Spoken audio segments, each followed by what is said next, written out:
why Sony's Madam Web does not cross over with any existing live-action Spider-Man has been revealed by the people that made the film.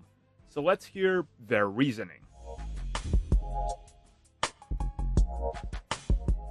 Madam Web at one point was said to be the revelation point for Sony's Spider-Man universe in terms of who is the Spider-Man in their universe.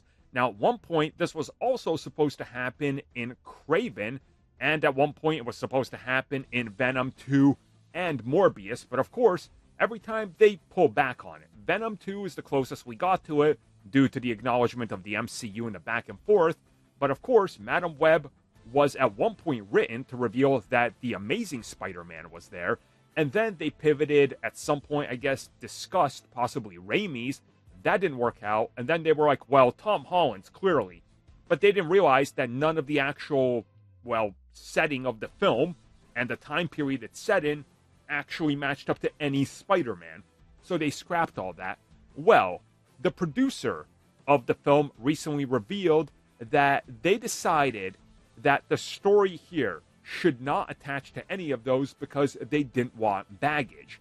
They wanted it to stand on its own, because we've seen people turn away from the whole shared universe, connected saga, must watch it all. Now, this is only a recent thing. So, did they somehow perceive that this was going to happen? Did they foretell the future? Sony out of all people?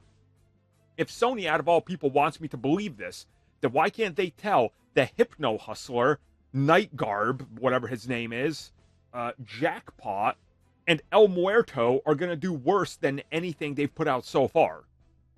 So I don't fully buy this. Whatever they say during these interviews, I'm taking with the smallest grain of truth, because this is Sony. They literally straight up lied to people the last two films, and were heavily leaning into disconnecting, and we know from multiple reports from the big trades that there was serious discussion in regards to what to do before they decided, you know what, just rip all those references out.